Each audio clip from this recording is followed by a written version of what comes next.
Today I'm going to dive into rebuilding the trust in a relationship after overcoming alcohol.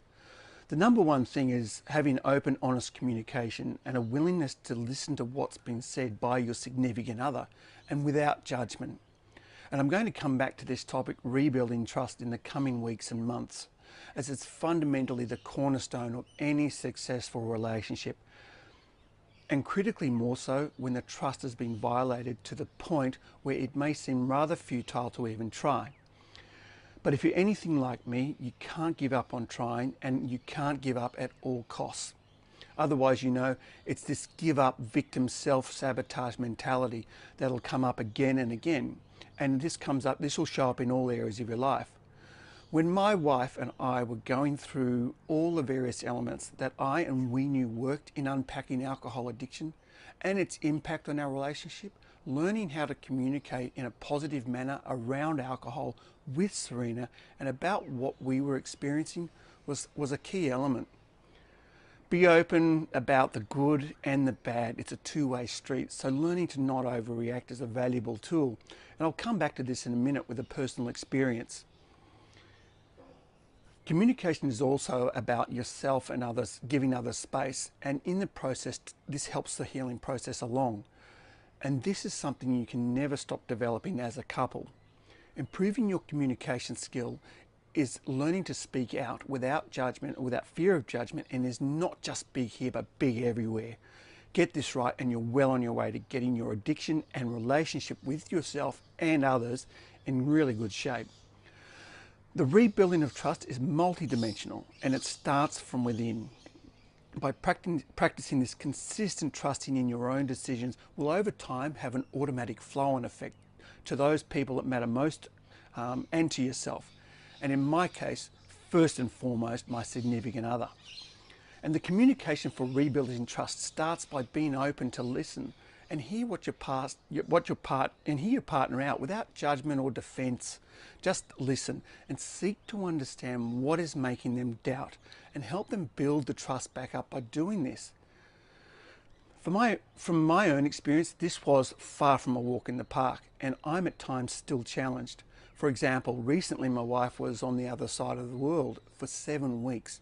It was the first time she'd been away for such a long time.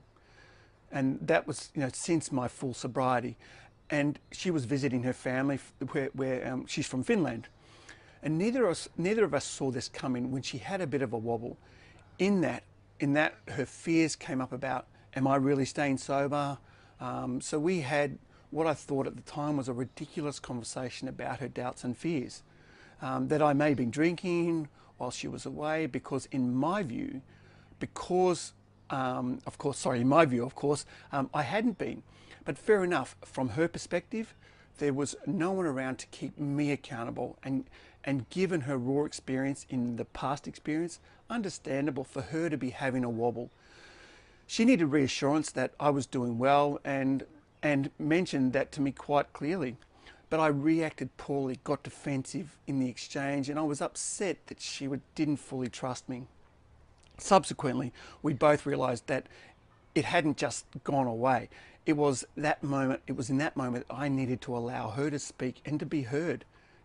And I needed to listen.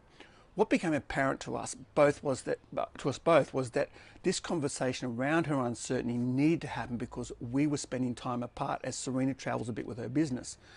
And for me, in the heat of the moment, I didn't realize that by the very action of defending what is the indefensible, I actually was fueling her uncertainty even more. Big no-no. A better conversation was I needed to say in that moment, honey, what is it?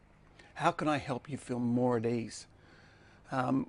In that moment, and without her needing to ask, hey babe, we have a breathalyzer, let me blow into that, will that help?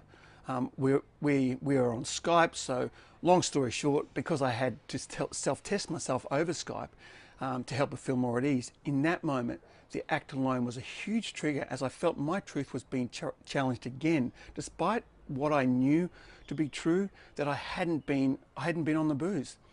But what I failed to see were her fears and doubts coming up from the very real, painful past experience, and her helplessness around the emotions she was feeling. It took the best part of 2 hours on 2 consecutive nights of open communication, listening to her fears, uncertainty, letting her fully express her deep hurt. She was upset to even be having this experience and these emotions, fears and doubts because of my actions. At the same time, I felt annoyed because I felt I had done the work and continued to do the work and was sober. And why do I have to keep proving myself? It's human nature. But because we were willing to go through this healing together and knew that neither of us wanted to keep having these challenging conversations and unhappy emotions, that being able to have these unfiltered conversations, hear each other out, understand each other, we were able to get to an even better place of trust. Which was the next stage, then this was the next stage of trust in our relationship. And so this is a great outcome, in fact. This doesn't just happen overnight. It happens over time with kindness, patience, and forgiveness. So when your significant other is questioning or doubting, are you staying sober? Have you been drinking again? Don't go into this BS defense of, I'm not, and showing you're annoyed. Nothing good will come of it, and you won't be able to move forward together until you've both talked about it openly in a positive way. Every time you are willing to listen, even when you know you're doing fine and everything is fine from your perspective, you're even most likely a little bit further ahead on the journey. You have to know that other person is traveling a bit behind because they have this not so good experience of the trust being broken so many times. They need to have the space so that they can build the trust. And the only way that this can happen is if you're able to communicate about it and hear them out. And as hard as it may seem to hear this over and over, it's only through patience, consistent right action, getting on the same page that any chance of rebuilding that trust is possible, let alone any chance of re-establishing an intimate connection, the reason you got together in the first place. And because we've gone to a new level of trust, we continue to work in all areas of our relationship, and that we do listen to each other's concerns and uncertainties, and we have a stronger relationship than ever. So big ups here. Don't snap and get defensive when you're challenged with the trust issues. Remember, this is a surefire way to make it a bucket load harder when it simply doesn't need to be. Never forget the devastating effects of your infidelities with the bottle. And whilst the bottle will for some times appear like some sort of ghost between you and your partner, and personally this fades with time. In order to rebuild trust, it's so important to not overreact to the riptide of emotions that will continue to flood or flow up and down consistently, and they'll consistently challenge you and test you at any given moment. The more you are willing to listen without resistance, the longer between those challenging moments those challenging moments will be over time. Trust does return, and certainly in a better way. Remember, you were the one that broke the trust in the first place with the alternative facts and deceptions, so be prepared for the unexpected. Be prepared for their vulnerability to come up again and again at you. So I'll say this, be impeccable with your word. Just like in that amazing book by Don Miguel Ruiz, The 4 Agreements. Be impeccable with your word. Always tell the truth. And the trust, it does follow.